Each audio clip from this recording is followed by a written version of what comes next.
Welcome to the home of Grand Canyon hiking. This is the Grand Canyon Hiker Dude Show presented by Bright Angel Outfitters for canyon and rim-to-rim specific gear and apparel and tons of free resources to help you plan your adventure. Visit us at brightangeloutfitters.com. We exist to help you hike your best hike. Now, let's talk some canyon. It is springtime, and that means rim-to-rim season is inching closer. I'm Brian Special, and this is the Grand Canyon Hiker Dude Show presented by Bright Angel Outfitters.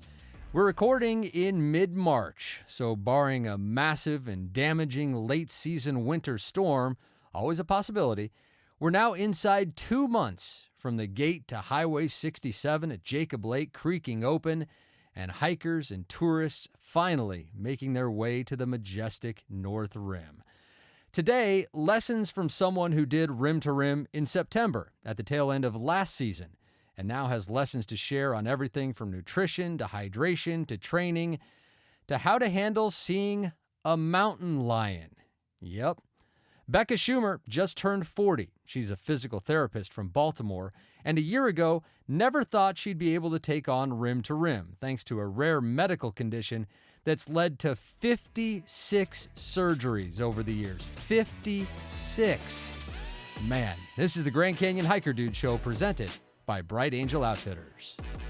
16 left foot surgeries, 6 on my right. I have a partial knee replacement. I've had both legs realigned because the inside was wearing down and I was too young for a knee replacement. I've had my hip tightened a few times. I've had my shoulder tightened a few times. The rotator cuff. Those are the main ones. Wow. My goal every year is to avoid the OR, and I have not been successful since I turned 20. Unfortunately, I was born with a genetic disorder called Ehlers-Danlos syndrome, which basically means my tissues, my ligaments and tendons are inherently not structurally fantastic. So it's a lot easier for me to dislocate things and tear things. And clearly I've done that several times in my life, most recently recovering from a rotator cuff repair, which I had 14 weeks ago. So yeah, had a lot of surgeries, but I'm also super active at the same time. And still standing. Still standing. I've done ultra marathons with 8 screws and a plate in my foot. So with you, even going forward, it's not just a matter, it's not a matter of if, it's a matter of when. I have this fighter part in me that like doesn't let me stop. So yeah, I am uber resilient and I will find a way to get back to doing what I love to do. It might have to be modified a little bit, but I will get there somehow, some way. Is being that active a bad thing with the condition that you have? That's a good question.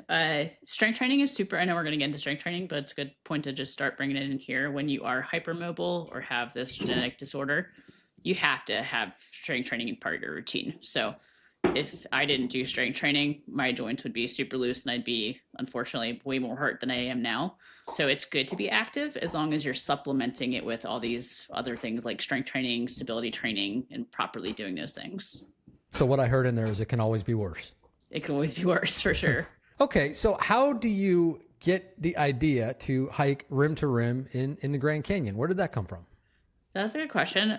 So November of 2 years ago, a nurse practitioner I worked with, she has family in Arizona, and she kind of brought up the idea. So we were going to do this thing together. She got pregnant and then obviously couldn't do it. And I was like, well, I'm still doing this thing. Didn't know much about it, but yeah, once I have an idea stuck in my head, I'm going for it. It's not out of complete nowhere. I do try to visit new national parks every year. So I hadn't been to the Grand Canyon ever. So it was time to check it off. It's not just as easy as saying, I want to go to the Grand Canyon and I'm going to do rim to rim. And I know someone who lives in Arizona. How did you figure out how to put everything together? Because there's a lot of moving pieces when it comes to putting rim to rim together. Oh my gosh. It was a logistical nightmare. So basically what I did was I flew into Phoenix. I had been to Horseshoe Bend and Page before. So I flew into Phoenix. I drove to Kanab, Utah. I stayed there the night. Early in the morning, I drove to the North Rim, left my car there, took the shuttle from north to south, kind of spent some time around the South Rim during the day.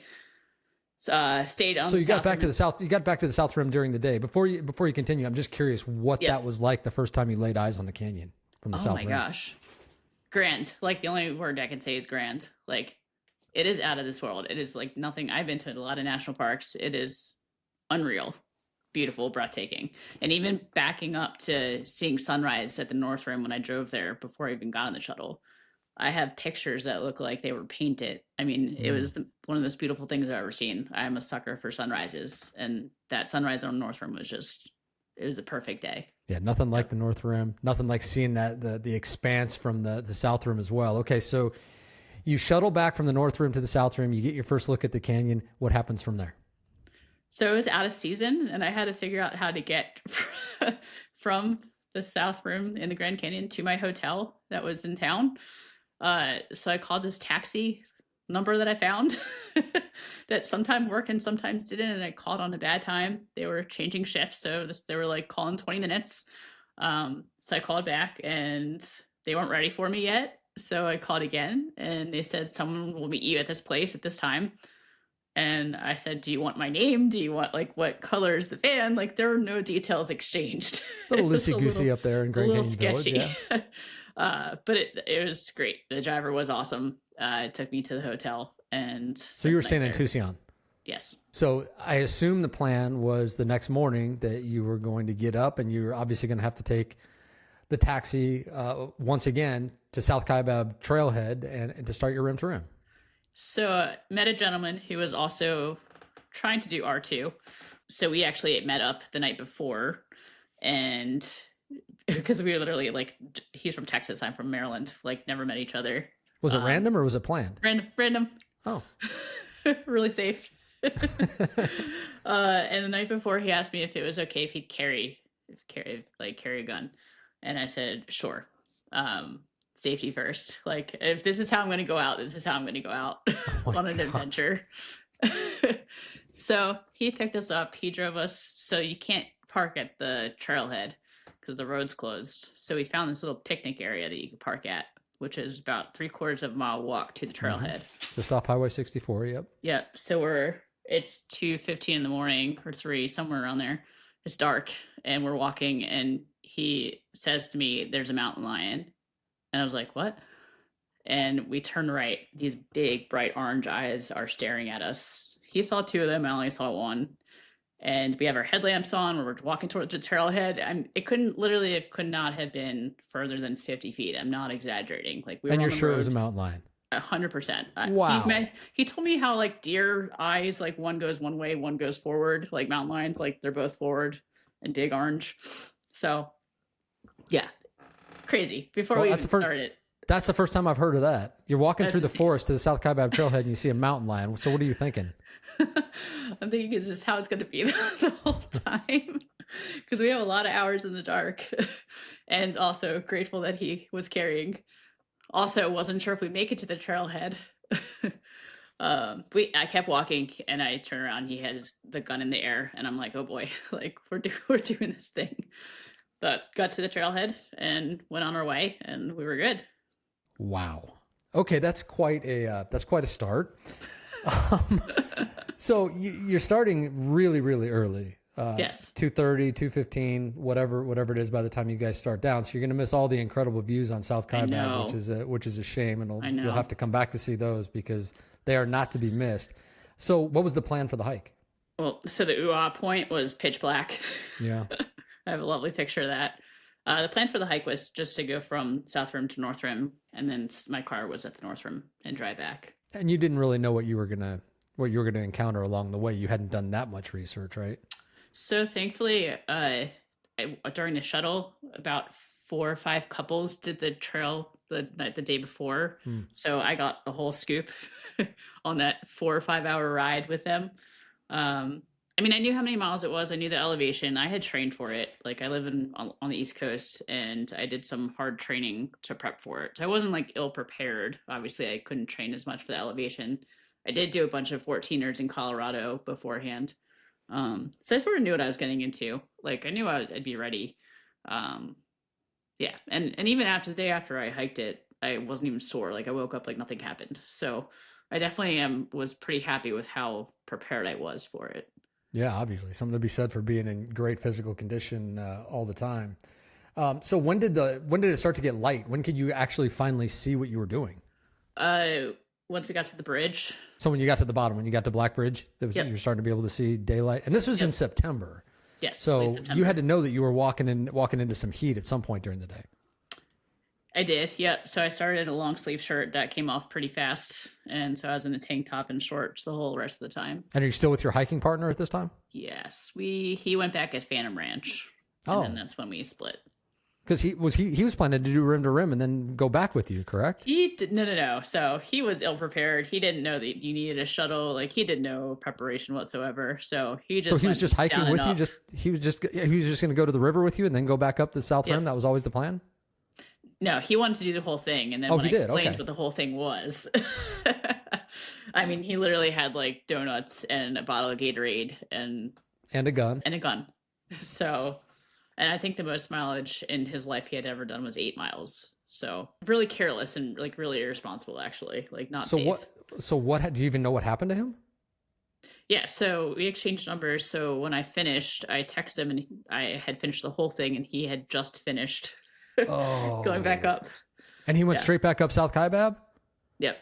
Oh, and he was going to be going straight back up South Kaibab during the daylight in September when it's still scorching hot. My preparation, research. I don't know if there's a better. You can't stress it enough. No, it's dangerous. You really have to do your research and really be responsible because it is serious. Yeah. Can't stress that enough. Do you know what happened to him? I know he made it out, but did he suffer on the way up? Days later, he people had to give him water, and like days later, I texted him to check on, and he was still like limping and hurting. I mean, nothing serious, but yeah. Well, I'd say he got pretty lucky, honestly, when all said and done, the fact that he made it out. Okay, so back to your part of the hike. The sun's starting to come up. You're starting to see this beautiful place where you're at. You get to Phantom Ranch, and you said you got there too early for the lemonade. Too early, which is kind of a bummer. Yeah. But then you make your way through the box. You've got the Bright Angel Creek running alongside you the whole way. The next point of interest, I guess you could say, or the next decision that you have to make is, are you going to Ribbon Falls or not? So I didn't know what Ribbon Falls was. And on this shuttle ride from the north to the south the day before, a bunch of people were sharing their stories about them doing it. And a couple of them said it added a couple hours, that there wasn't really a trail to follow, like wasn't worth it, don't do it. And so I was like, all right, fine, I'm not doing it. So I got off the shuttle and a gentleman comes up to me and he's like, don't listen to them. You have to do it. I'm like, well, what do I do now? Like, who do I believe? Like, I don't want to add a couple hours on. Like, that kind of sucks. So I decided, I knew there were 2 points that you could go cross where the bridge was and the creek. I decided once I get to the first one, I'll see how I'm feeling. Like if I'm making good time, I'm feeling good, then I'll go for it. So I get to the first sign, I'm feeling good. I try to cross over and I can't find the trail and I'm like, abort, like this doesn't feel safe, doesn't feel right, like let me go back. So I went back to the trail, the main trail, and then I get to the second sign where the creek was. And I was like, come on, Becca, like you're feeling good, like go for it. You ultimately wanted to see this, didn't you? I'm a sucker I love waterfalls. So I get to this creek and the water's like knee deep. So I'm crossing over this creek. Crossover, figured out the trail. It really wasn't hard whatsoever. There was a lovely couple at the very top who took a nice video for me, and it was the best part of the whole thing for me. It was unbelievable. Like words cannot describe how beautiful this was. So if you are going to do it, it's completely worth it. If you follow the trail, you're not going to add 2 hours onto it unless you want to just hang out there, and that takes time. But yeah, that was definitely the most special part for me, and no regrets doing that. Had to make you really question those people on the shuttle, didn't it? Yeah. But then I was making my way back up actually, and a couple of women were thinking about going down, and they had this piece of paper out and were writing this note. I'm like, what are you guys doing? And they're like, we tried to go down, but there was a copperhead or a snake, like whatever snakes are there. And they're like, didn't you run into it? I was like, no, I didn't, I guess. Oh, wow. Yeah. So missed the snake, got a mountain lion, missed the snake. We're just winning. Hey, want to support the show? You'll find Grand Canyon and Rim to Rim themed apparel and more at brightangeloutfitters.com. While you're there, be sure to check out the Rim to Rim pack, the day pack with front pockets that we designed with the Canyon hiker in mind. It's all at brightangeloutfitters.com. We exist to help you hike your best hike. Another thing though that I have to say that was like just having hiked in a lot of places, I feel like it's you often forget to look behind you. So Yeah. several moments I like just kept looking behind me and seeing I think it must have been bright angel with the sun hitting on it, and it was just breathtaking. So that just a good reminder to slow down and look behind you because you're gonna miss stuff if you don't. Yeah, what a great point. I've actually never thought of it that way, but that's true. You say when you're hiking, take some time, stop, look around, or at least look up every now and then when you're hiking. But yeah, stop and just stop and Yeah. turn all the way around and do a 360. And yeah, but you're right because you see all the way back to the south rim where you came from, and yeah, Yeah. I The like way the that. Very sun cool. the way the sun was hitting off the rocks, I mean, it was just beautiful. Yeah. Yeah. Okay. So what happens from there? Now you've gone through so many memorable situations already. Yeah. What happens for the rest of the hike? Because now you're about to get to Manzanita and you're about to begin the actual climb up the North Rim. Yeah, so I think that was the last water stop that had water. I think the second to last one didn't. Um, so I did fill up twice. I initially was going to carry, I think 70 ounces or 60, and I carried 70, and I'm happy I did that. Made a last minute decision to carry more. Didn't drink it all, but I felt good like having it with me. And I also put electrolyte powders in it in the water, which I think is super important. You put the So powders like did actually in your main supply? Yep. So I bought the little packets, poured them in, versus like having like extra bottles with stuff. It was just easier, and it flavors the water if you like that. If you don't like plain water, um, but yeah, so that was really helpful. I knew as it was getting hotter, and I was sweating a lot. Like I knew I was losing stuff, so want to replenish that way. But as I'm getting out, yeah, it's getting hot and it's getting hard, and I'm getting tired. And I had poles. I'm not a big pole user. I used them going down in the dark, but going up, I actually put them away. It was easier for me to just truck up. Hmm. Um, and here's a funny story. I had no idea how much distance I had left. Like the all trails is never right. My watch is never right. So people would come down and I'd say like, how many more miles? And they would say like 4. I'm like, sweet, I could do 4 more miles. And then the next person, they're like, it's 5. And I'm like, this math doesn't make sense. Like, what do you, so by the end I was ready to be done, and I just said to myself, I'm like, stop asking people, like whatever it is what it is, and you're gonna finish, and just gonna frustrate yourself like having no idea. So yeah, so that was next time I'm not gonna ask anyone Well, it seems how like no long matter who you were running across, whether it was in the shuttle or on the trail, you were getting bad yeah information left and yeah right. And also, to be fair, like you don't know how good people are in shape too. So like if they had been on the trail for an hour or 30 minutes, like that doesn't mean anything to me. So yeah, so I just stopped asking people. I put my head down. It was hard. Like that last 3 miles were tough, and I definitely had to take some breaks. I knew I was so close, but the last 200 or 300 feet was the first time I saw the mules coming down. And I was like, you gotta be kidding me. Like, I am ready to finish, and I have to stop for a second to let them come down. But yeah, got to the top. It was a little anticlimactic because it was out of season and there weren't many people around, but it was such an accomplishment. Like, it was one of the most beautiful hikes I've ever done in my life. And I've done a lot of hikes. Yeah, what did you think about going up North Kaibab? You know, the part along the cliff's edge, the Eye of the Needle, Redwall Bridge. What do you remember from that? Just with the scenery, it's pretty Oh my breathtaking. gosh, it's just I want to look at everything. I was trying not to take like a million pictures. Uh but yeah, I mean every part of it, like when I look back at my pictures, like everything's so different. Like you could have been in a different place. Like just the scenery, like the texture of the mountains. Like I just have so many cool pictures to look back on. And I didn't cross too many people either. Like there were more people coming down as I was finishing. Um, so there are no moments where I was like with people like close to the edge because I could see that being a little scary. But I had most of it to myself, which was pretty cool. What do you think worked for you the most when it comes to nutrition?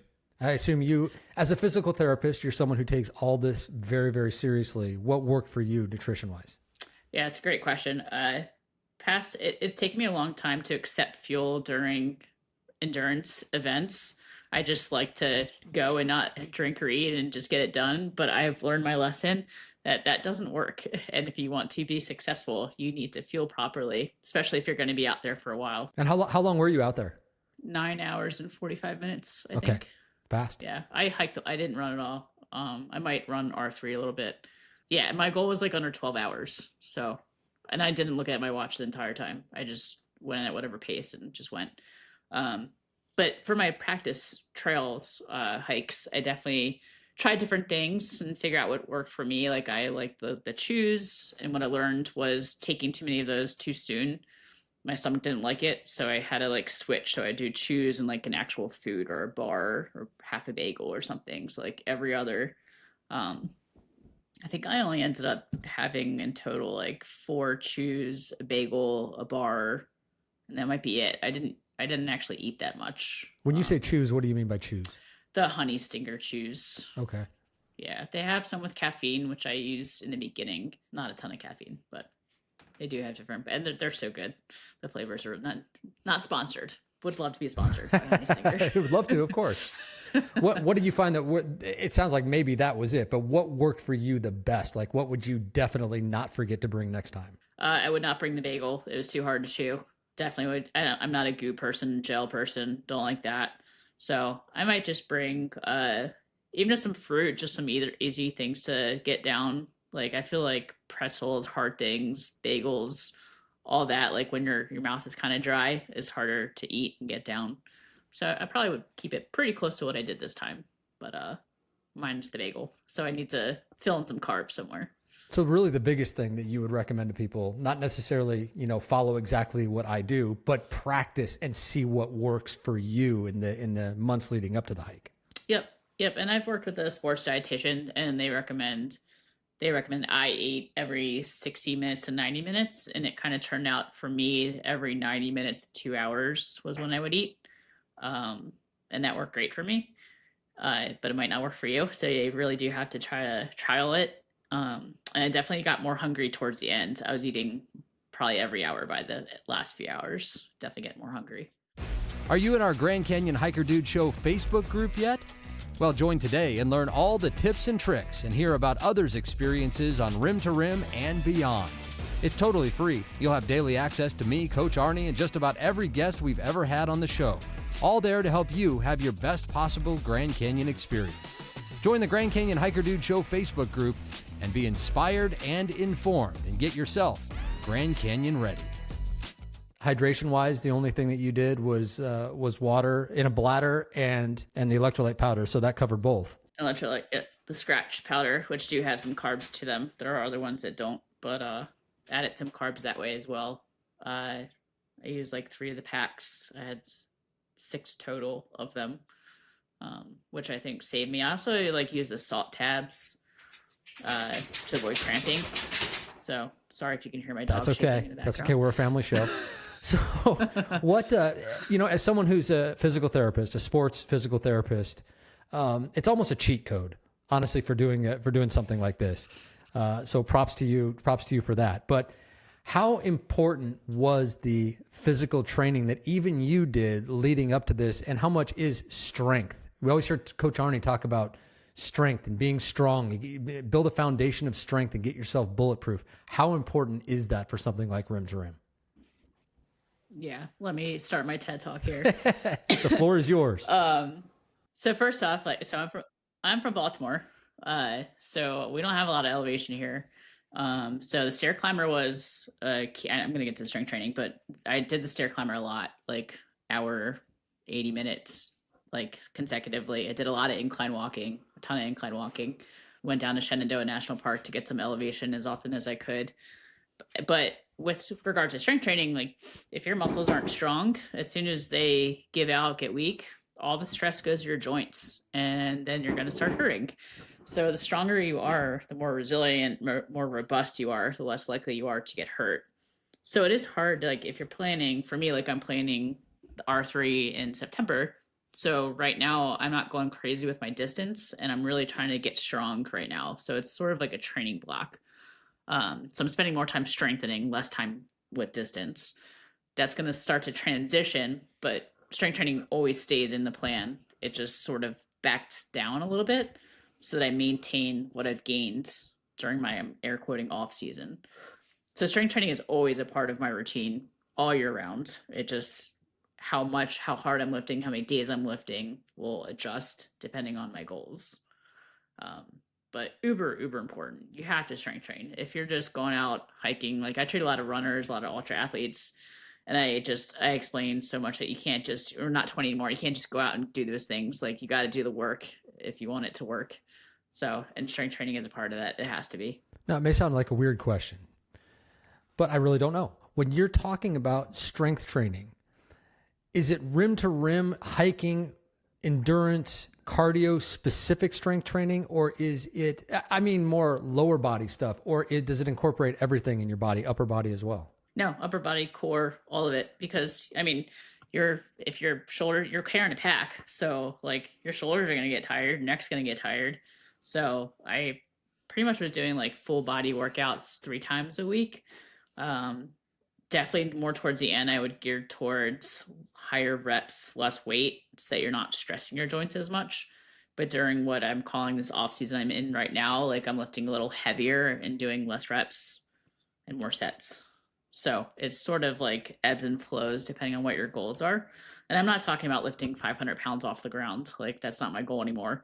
But I'm doing a mix of strengthening everything like quads, hamstrings, glutes, back, upper body, shoulder, core, especially core, literally everything. You need like full body workout if you want to be successful. So knowing what you know now, having been through rim to rim, and now you're planning to do rim to rim to rim in a day, coming up again in September, knowing what you know and trying to translate that for someone who has never done rim to rim before, how far in advance should they begin their training, and what is the most important part of that training to you? I'll answer the second one first.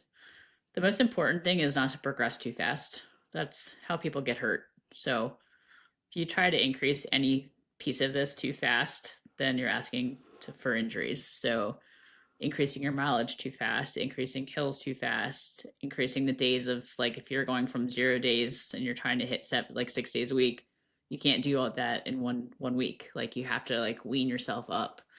So the slower progression you do, the healthier your body can adjust to it, and the less likely you are to get hurt. As far as timing, are you asking for R3 or R2? Just for rim to rim, for someone who's never done it. Maybe it's someone who's a flatlander in Maryland, like you, right? Yeah. How far in advance should they be thinking about really getting going on their training? So I had like 6 surgeries before I did this last year. So I'm not like a great example, but if like for me for this year, I'm going to start probably 4 months. You're going to give yourself 4 months? 4 to 5 months. How much is at the end of that? You talk about the, overdoing it in the beginning, but you can also overdo it in the end. And when people get into a certain physical condition, it feels good. And maybe you're a month, 2 weeks, 1 week out, and you feel like, oh, I'm going to lose that fitness that I've worked so hard to build up if I don't keep going. So what I'm asking is, how important is it to taper and to rest as you get closer to game day? It's extremely important that you taper. And you've earned it. Yeah, you've done the work. Like the Grand Canyon hike is like the reward. Like it's really, I know it's so cliche to talk about the journey, but like the journey is like the best part for me, like the hard work you're putting in to achieve this goal. Because for me, like I wanted to just enjoy it. I didn't want to be struggling. I didn't want to be huffing and puffing and being miserable the whole time in the Grand Canyon.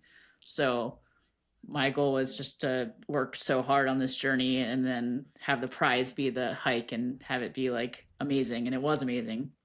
So yeah, so like you don't have to hit, say like I did 24 miles. You don't have to hit 24 miles in order to do 24 miles. Like getting up to 18, 20 miles is plenty. And once you start doing too many miles too often, then you are increasing your likelihood of having an overuse injury. And then all that work is for what? So another important thing is also like making sure your footwear is proper and just kind of taking care of your gear as well. So overall, you're a sports physical therapist.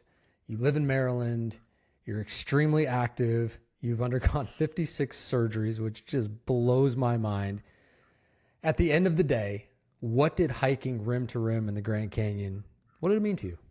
I had a really rough year last year. I ruptured a tendon in my groin in March and subsequently had, I think 6 surgeries on it. The last 2 being in June of last year. I was in the hospital a few times. I had a PICC line because I got infected. So I still had this goal to do this big thing, and I was doing as much training as I could, and I wasn't sure it was going to happen because of all these orthopedic things going on. So to be able to get to that starting line to get there, like I can't, like words cannot describe that. Like just the my body's ability to be so resilient and to somehow show up for me, like the appreciation for that is just endless. It was one of my favorite hikes I've ever done. It was beautiful, breathtaking. Like words cannot describe. Like when you see this thing, it literally is grand. Like grand is the only word that comes to my mind. It is grand. It is enormous and beautiful. I had a perfect day, so yeah, it is just a memory that I will keep with me forever and ever. I have a room to room thing that you can't see hanging over there in my office. I'll probably get a tattoo after I do R3 this year. Um, it was magical, and I hope that, like, I think anyone can do it if you prepare properly. Just set realistic goals and have a plan and stick to it, and I think you're going to be just fine. Becca Schumer. You heard her talk about it. She'll be back this September for a one-day rim to rim to rim. And you know me, I had to question the timing since September still all but guarantees some serious heat to deal with. But Becca says she loves hiking and training in the heat and has no worries whatsoever. Well, Becca is obviously a serious advocate for strength training, and so too is Coach Arnie. Hey guys, this is Coach Arnie, and I want to welcome you to another Grand Canyon Hiker Dude tip of the week. And a big thanks again to Brian for allowing me to again come here and share some wisdom with you guys. And this week's tip is kind of an obvious one, but maybe not for everybody. It's about strength.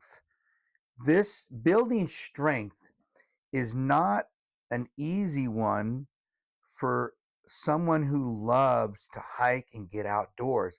It almost gets in the way of their jam, but it's something that they know they need or must do in order to achieve their goal.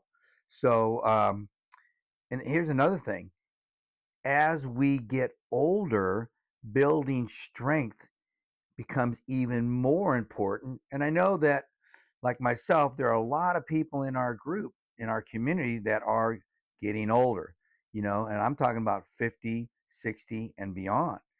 So that's also something to think about. Here's another thing. Um, as you get stronger, your balance improves. And so many of us are worried when we're on the trail that we're going to fall, whether we're falling backwards or forwards or sideways. Balance is so important. And I've talked a lot about the big toe, and I'm going to talk some more about the big toe. But improving your balance, that is a measure of how strong you are. So doing those strength exercises will improve your balance. It also allows you to work harder and smarter. It's not just about working hard, it's also about working smart, especially for those of us that aren't big into the strength training part of this thing. But if you are smart about it, you can be very efficient and get a lot of work done. Here's one for you: recovery, recovery, recovery. Do I need to say that again? If you are stronger, if you are working out, if you are strength training, your recovery from your workouts will be better. And guess what that means? That means you can train harder, but you need the recovery.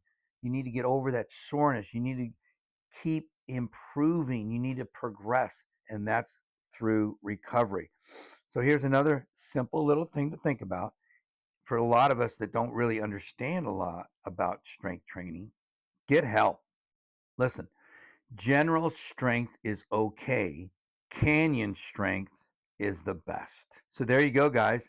And let me just assure all of you, one of the things that I am known for is building strength. And one of the things that I know is super hard is building strength. But if you combine strength training with good canyon training, you're going to have a great trip. I promise you. So work that strength into your program, and I promise your canyon adventure will be memorable. Love you guys. Yeah, Canyon strength is the best strength. You heard it right there. That's Coach Arnie, exercise physiologist Arnie Fonseca Jr. His contact information is in the show notes. Call him, text him, direct message him. I promise you, Coach wants to hear from you, and he will help. Well, as you finish planning your rim to rims, our Grand Canyon Shade Tracker will help as well. It's a free tool that lets you see when and where you'll have shade on your route any time of any day on any trail in the canyon. It is like magic. Check it out. Find the Shade Tracker at brightangeloutfitters.com. It will help you hike your best hike. All right, that's it for now. My name is Brian Special, encouraging you, as always, to go hike the canyon. Take that first step. Embrace the journey. And when you get there, whether it's for time goals or taking your time, just hike your own hike and enjoy every step in the magnificent Grand Canyon. We'll see you next time on the Grand Canyon Hiker Dude Show, presented by Bright Angel Outfitters.